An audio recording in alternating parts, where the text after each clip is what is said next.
Mall of America. For more than 30 years, it has been a retail leader and an international destination, and it remains the largest mall in the U.S. Not to mention, it welcomes millions of guests from around the world. It's huge, but it's also so much more. In this podcast, you're going to hear the real stories of how it started and why it continues to thrive. You'll hear about challenges we faced along the way and what you can learn from them. We will feature guests and experts from all walks of life and business, and along the way, you'll laugh, learn, and maybe even change the way you look at things. So if you're a fan of the mall, a brand new visitor, an entrepreneur, or a dreamer, prepare to dive deep into so much more. This podcast is presented by the Bloomington Convention and Visitors Bureau.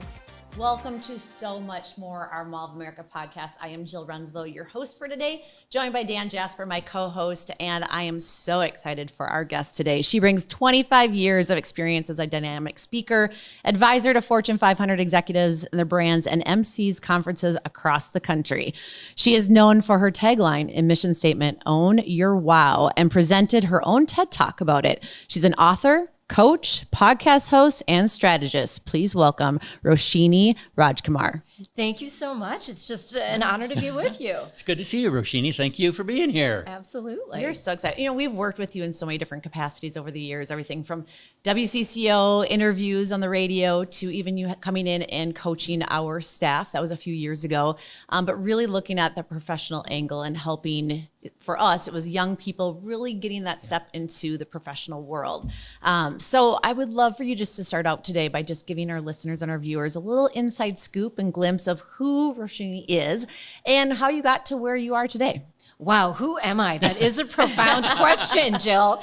It is really great to be with you. And as I was thinking about joining you, I was also thinking about kind of that trajectory or how you set out on a certain path and you don't always know what's going to happen. Certainly, just as Mall of America didn't exactly know in 1992 when you opened your doors. And I was there with my mom and my brother. I was a young college student, home for the break, and was able to be there. Such a great memory. But you don't always know, but it's helpful to be prepared for both the best and the worst. Yes. And I didn't know when I went to college and that I would eventually want to go into television news. I went to college planning to be a trial attorney. And I did a club my freshman year, Eagle TV at Boston College. And those were the seeds that got planted, but I still kind of kept sort of going in that legal route. And it wasn't until my senior year of college at the end, last semester, which is like every mother's worst nightmare, when I said, Mom, change your plans. Well, you know, and by this time, you know, as she's a South Asian mom, we're South Asian. When you tell your parents you want to be a lawyer, which is what I went to college, that's like a downgrade from the doctor or engineer that most South Asian parents expect you to be. So then when I called her up and said, Mom, I want to go into TV news, I mean, there was like silence on the other end of the line.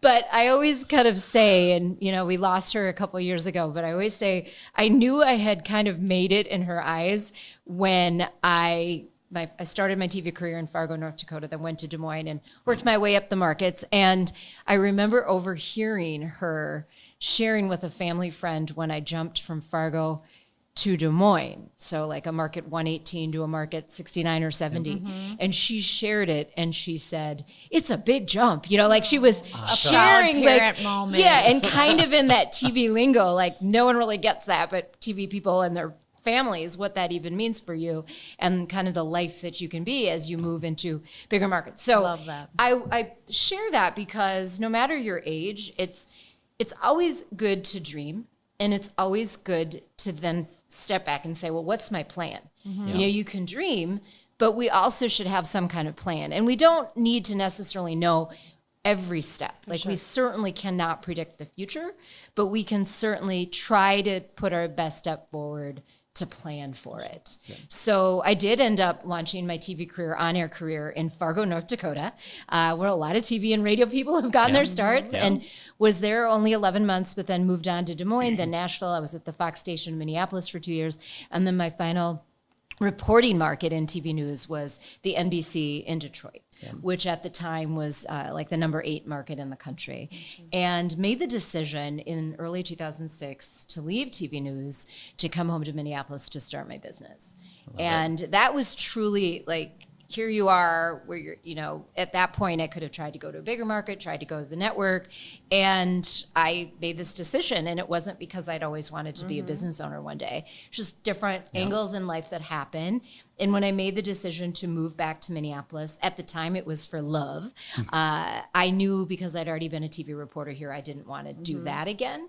So I started formulating the idea for my company. What would my services be? What would I offer? But in early 2006, I was a true startup. And I'm sure a lot of people out there, your shoppers, your viewers and listeners can relate to that. I love it. Yep. And look where you are today. I mean, you are an inspiration to this community. You are a connector, and you've really led a spark. You light up a room when you come in because you have an unbelievable energy. I'm curious. I need to take her out with me. Yeah. I'm curious though, when you had that big jump your senior year, what was that moment, or what inspired you to make that shift?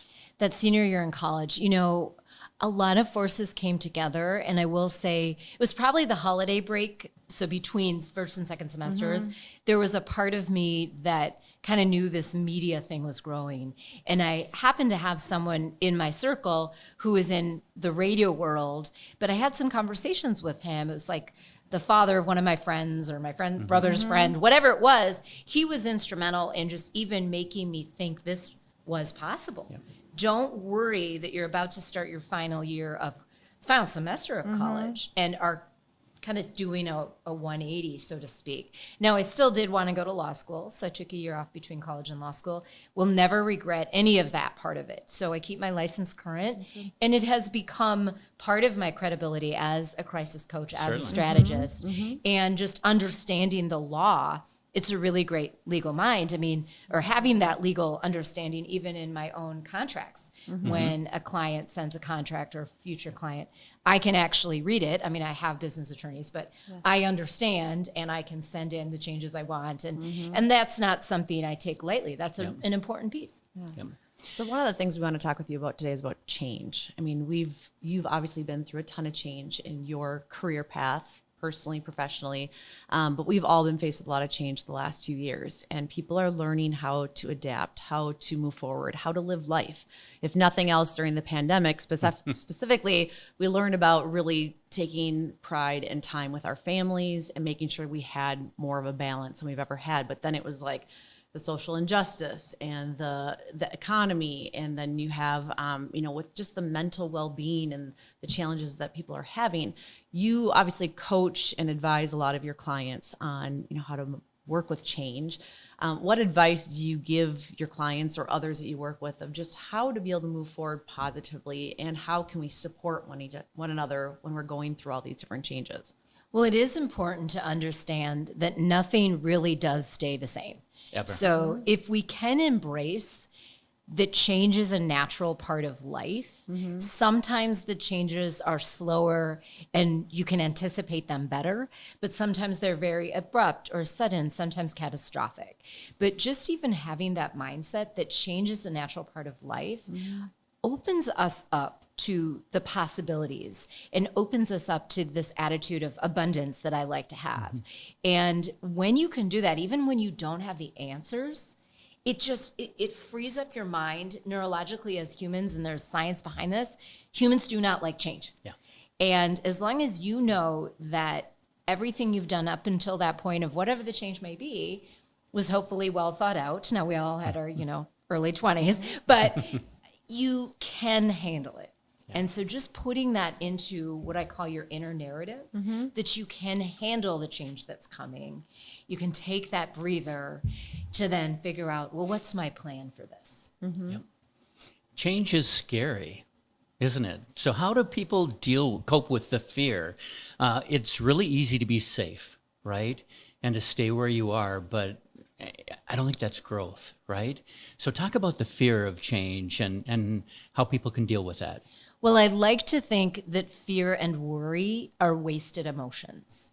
And if we can put it into that context and think about all the things we need to get done in a day, a week, a year, we do not have the time to fear. No. We do not have the time to worry. The other thing is really looking at what your I like to say kind of what's 1 year out, what's 3 years out, what's 5 years out. And again, things can happen, things can change, and you may have to change that plan, and that's okay. But I always like to think if I at least have some kind of visual on what my dream is, what my vision is, what the goal is, even as I was getting ready to start my podcast, I actually thought about it, and we'll get into that in a bit, but for almost a year was thinking about my new show and didn't exactly know how it would start. It wasn't originally planned as a podcast. Okay. So that's, but if I had just stopped myself because things were changing, then I wouldn't be where I am today with not only that, but other things I'm doing. So the best thing I can say to anyone, no matter your age, is be open to the fact that change is going to happen. It is an inevitable fact of life. It will. And it's okay. And try to turn that fear into possibility, or at least set it aside. Yeah. Okay? Because look, I'm a realist. And I also have become this crisis strategist, and my husband doesn't always like it when I do this, but I actually imagine the worst case scenario for every possible thing. How does that Been not make there. you? So worst case scenario, how do you not fear or worry about that? I don't, then? because that gives me a level of control, Jill. It gives me a level of control when I can actually imagine it before it happens. And usually nothing is as bad as my worst case scenario. Yes. True. So then anything that happens is so doable and so mountable. Absolutely. Not insurmountable. Absolutely. It's mountable. So I'm not saying, be a fatalist, but if you could say, what's the worst thing that could happen? I was recently talking to someone who was sharing with me that she wasn't always good, and she's still growing in her ability to negotiate for herself and ask for more money. And then she said, when it just dawned on me, the worst the boss could say is no. Yeah. And that wasn't going to hurt my feelings. Yeah. I'm like, that is empowerment. That's so funny because we talk about that Absolutely. all the time in our line of work. We're constantly pitching ideas, and you just never know what's going to stick. And sometimes you're asking 20 different, whether it's tenants, brands, whatever that might be. And the worst answer you're going to get is no. So, and a lot of times it just means not right now. It's whether there's a change in environment or decision makers, and that changes. But it's funny when you talk about worrying, because I've always been that type A personality where I'm always looking ahead, and I want to get ready for the next event or the next task. And I forget about living in the moment. And I've learned this year, and I think it's specifically with my son graduating from high school, I'm like, I don't want to miss out on all those moments, because I was always planning for that next sporting event or the party that's coming up. And I would forget about just enjoying. So I'm trying to shift out of that worry mode and planning mode and always focus forward. So, but to your point, being able to have that picture to look towards and creating that scenario that you want to establish is important. But it is important to live in the moment. That is so true. And that has been a lifelong lesson for me. I think I've been better at it the last 3 to 5 years, because this moment in time we will never have again. So why don't we savor it instead of worrying about when I walk out of your studio today or what's going to happen tomorrow? It doesn't mean we're not planning and just like, let life just happen to us. No, not at all. It's fully being in the moment. And I would say one of the things that's really helped me with that is yoga. Because it's just you on the mat, and sure, a bunch of sweaty people around you also.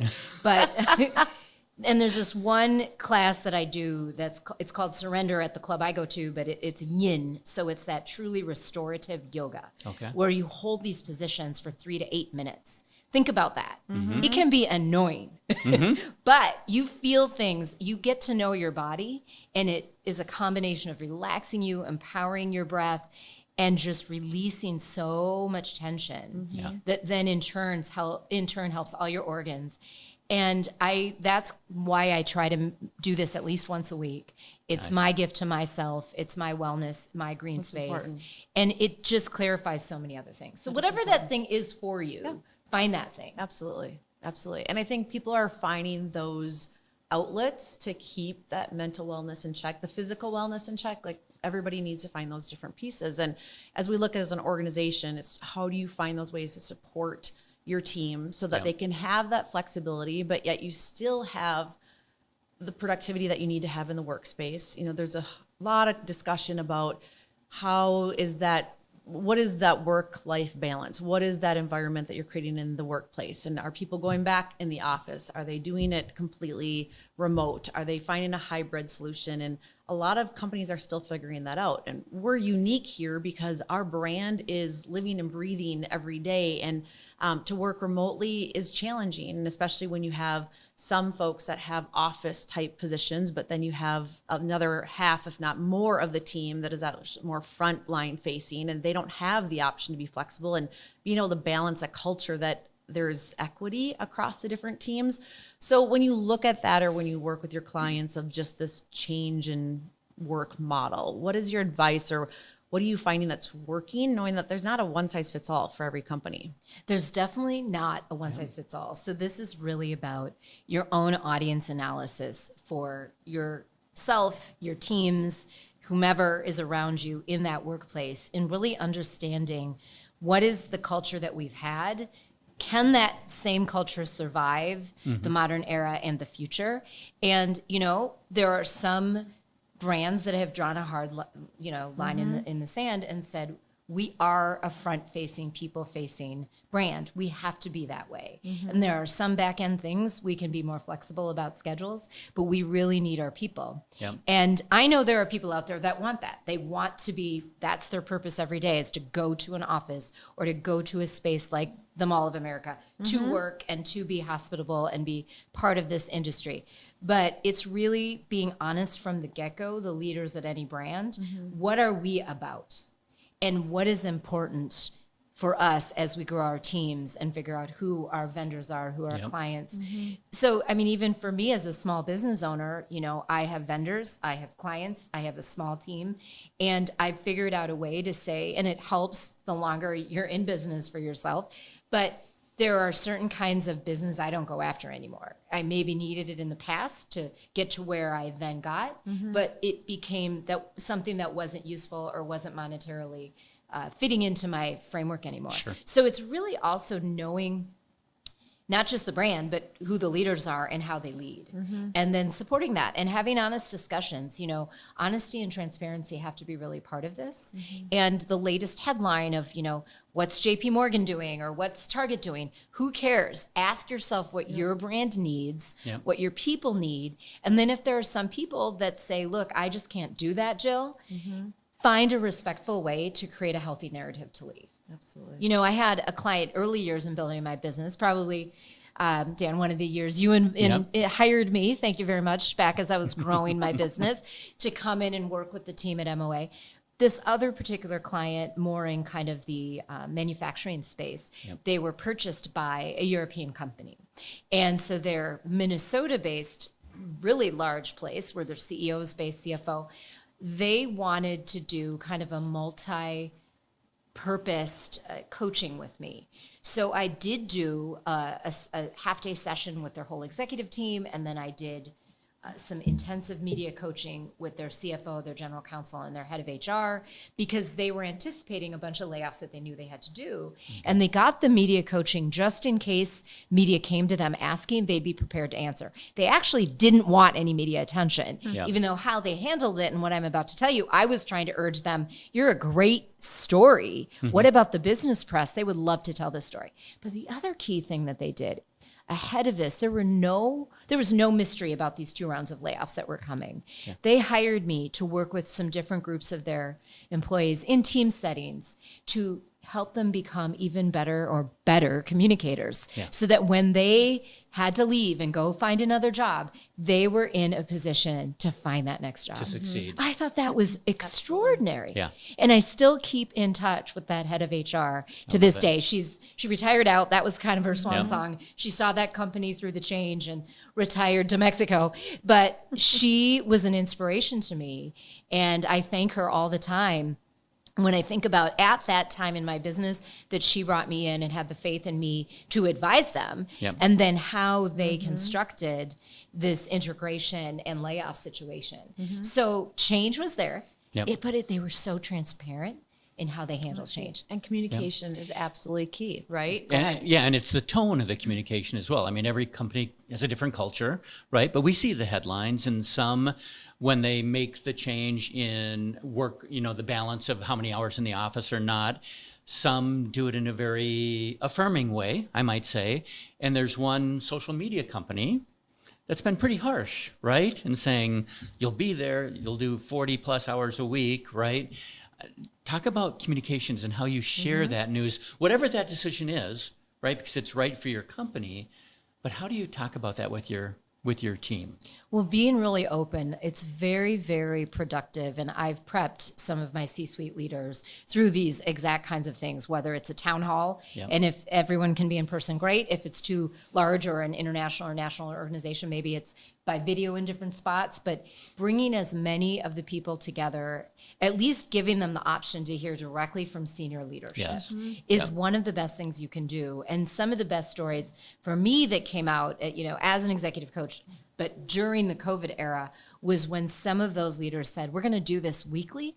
We're going to meet as a leadership team daily, and especially the early parts of that spring 2020. And then we're going to do these kind of meetings with all staff weekly, and then that phased down to monthly, and then it was kind of an as needed. But I think those leaders really grew because they couldn't just, be in the ivory tower. They had to actually have those conversations. But another piece is getting real data from your employees. Yes. Not just these annual surveys that you do nothing with, but getting that data, acting on it, showcasing that you're acting on it.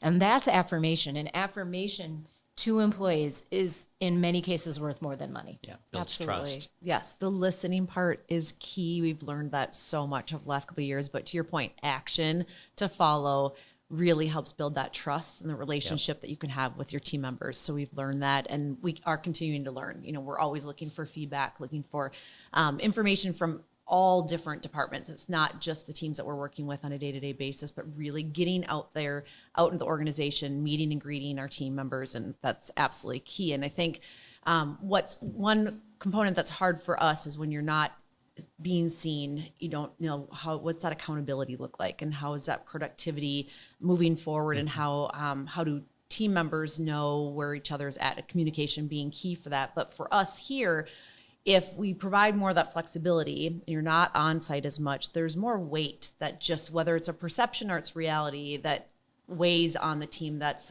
on property or is more visible. How do you advise on, how you move that forward to have that trust between those team members? Because there are different roles and responsibilities. So there are some that can have more of that remote access, but when they're not seen, that weight gets heavy, and there's burnout components that happen with the team that's on site more. Present. Yeah.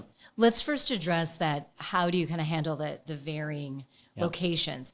It is very important, whether someone is in a work from home situation or an on-site location, that there's still that communication and transparency. So one of my biggest pet peeves is if you are going to do visual virtual meetings on whatever platform you have, people need to have their video on. Yes. Take a shower, put on some clothes, not just from the top up, and please show the respect. Because there is nothing to this day, and it's not just because I'm a professional speaker, there is nothing that substitutes in person. So if your company is respecting your needs by allowing you, and that's what it is, they still are paying your paycheck, allowing you to work from home, allowing you to have flexibility, whether you're a parent or just whatever, you still owe the brand and definitely your team, wherever you fall in that, whether you're a boss, an employee, whatever, to look everyone in the eye and say, I'm present, even though I might be, over in San Diego or out in, Hibbing on video right now. So that is key. And I have not heard an argument for why that video should be turned off. That from day one of when we started remote, that was a huge thing for both of us, hit quite a nerve honestly. Oh, you did. It's hard because Dan and I we always have our cameras on, and it's really hard to have a conversation when you just can't see how that person's reacting. I mean, the worst thing ever during the pandemic was having to do presentations over Zoom or over Teams where you just didn't get that reception or feedback Right, from and the you need to audience, set because they your all are own- just either sitting there staring Yeah. at you or their cameras are off. Yeah, and you got to set your own rules for the visuals on these things. Yes. Absolutely. So it's like, okay, here are the only times it's okay to turn your visual off. If you are like deathly ill, well, maybe you shouldn't even be on the call. But if you feel like you need to be on the call and you've maybe updated or sent a note to your team, to your boss, hey, I really want to hear it with my own ears, but I look like hell. So please don't make me turn my camera on. That to me is like the only reason. Yeah, I mean, agree. again, someone hopefully isn't going to send me hate mail after they hear this, but it is a level of respect when you are able to look your boss, your team, your colleagues in the eye. Nothing will replace that. Yep. I agree. So you talked a little bit about your podcast. We would love for you to share with our viewers and listeners a little bit more about that. I'm a huge fan. I listen on a regular basis every week when you drop a new episode. I'm right there listening, and just have learned a lot. And you would think for those of us that work at Mall of America, crises definitely cross our path more than sometimes Once or twice. we enjoy. But you take it from so many different angles, and that's what I appreciate. It's not truly what some people think of as a crisis all the time, but when you put it in the perspective with your guests, they're very interesting conversations. So I'd love for you to share a little bit about your podcast. Well, thank you for asking. I love talking about the crisis files. And as we say, it's not a matter of if, but when. Yep. Crisis will rock your world. And I can say that from personal experience, from business experience, media experience, like drunk people have jumped into my live shots when I was in TV news. So, and that's not a crisis, but it's definitely not something you want. But you can roll with it. So in around fall of 2021, I started visioning my new show. And I was close to sunsetting my radio show on a Twin Cities radio channel that was a weekly Sunday show. Jill has been on it many times, that I'd had for 9 years. So it was kind of like, how do I do something in the media that isn't going to conflict with my full-time job of coaching and speaking, but also could really be a complement to it. And really what landed the Crisis Files is this is this just combination of everything I've lived so far in my life, because there are legal angles, PR angles, optics, visuals, messaging, crisis, bad things, good things. And originally, the Crisis Files was planned as a video pilot to become then a TV or streaming show one day. So in April 2022, my Crisis Squad and I, it's a four-member subject matter experts, we shot the pilot in April 2022. And while my team was editing it, I thought, I can't keep hiding this. We had bought the URL, we had a couple of social handles, I was going on different media like Core TV, other places, and sharing crisis or legal commentary. And I wanted to be able to say, host of the Crisis Files. So within a few weeks of shooting the pilot, so it would have been early summer 2022, I said to the team, why don't we launch first iteration as a podcast? Not only could we get the name out there, but it's a little easier to pull together. We can keep it bite-sized, 20 minutes or less. And so in August 2022, we launched as a podcast, and Case Files, as I call the episodes, drop weekly. And you can listen on all the major podcast platforms and thecrisisfiles.com. And it has been really a journey of learning for me, as well as bringing in the subject matter expertise of my Crisis Squad, my own content, and other guests that we have on to talk about all different kinds of things. We had an organization time management expert in the case file we call I'll Do It Later. And we talk about procrastination, which can be a crisis in our own personal lives as well as a country. The one that just dropped, and I know that this episode of your podcast will drop in several weeks, but case file number 44 is body talk. There's been all this talk of body positivity, body neutrality. Well, we get into that with our show's wellness contributor, and it's really interesting to hear different things. And I'm, the talk show host in me really has no trouble sharing my opinion, but I also want to learn from these other subject matter experts and people. And we've gotten some great feedback from people. They like the duration, they like the subjects. And so my journey with the video version of this, the pilot is out there. I'm in the stages of trying to pitch it and sell it in the TV package or streaming package. And that journey will continue. I say that's a matter of when, not if. I will sell that. But the podcast is out there for weekly consumption or listen to a bunch of episodes. Binge it. We're very happy to have you binge it. And it's been just a joy. I love it.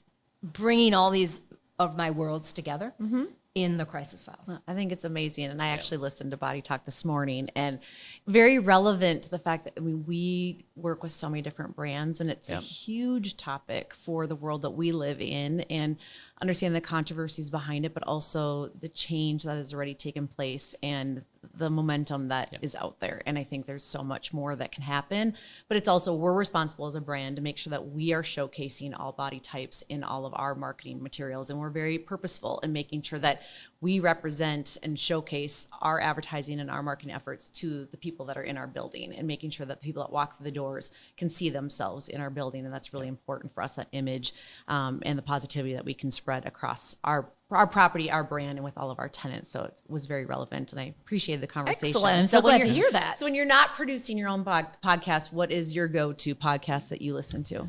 Oh my goodness, there are some really good ones out there. I'm looking forward to the MOA podcast for sure.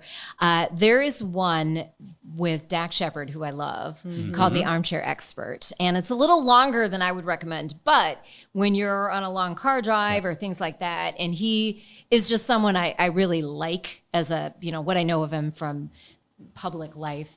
I don't know him personally, but he shares, and he goes very authentic, and he gets people to share, big name people to share different things. And I've learned a lot from listening to that one. So that's definitely one of my favorites. Perfect. And a couple quick speed questions. So I know you're an avid runner. Where's your favorite place in the Twin Cities to go for a run?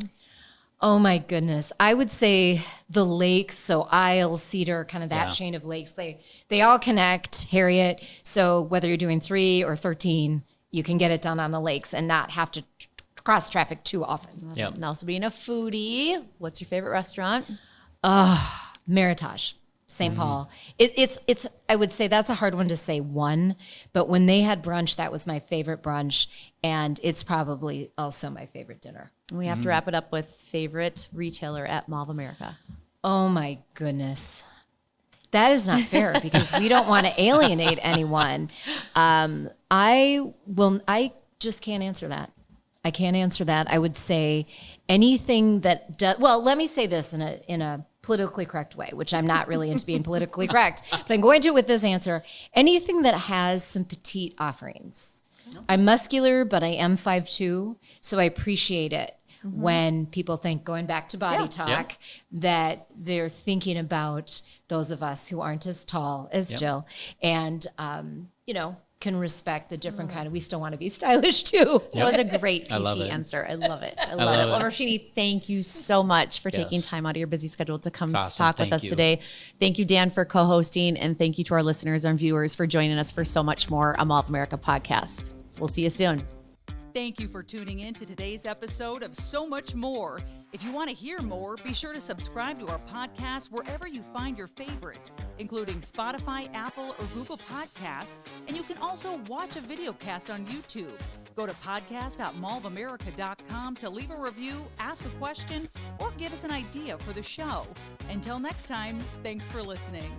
So Much More is presented by the Bloomington Convention and Visitors Bureau, the official destination marketing organization for the city of Bloomington, Minnesota.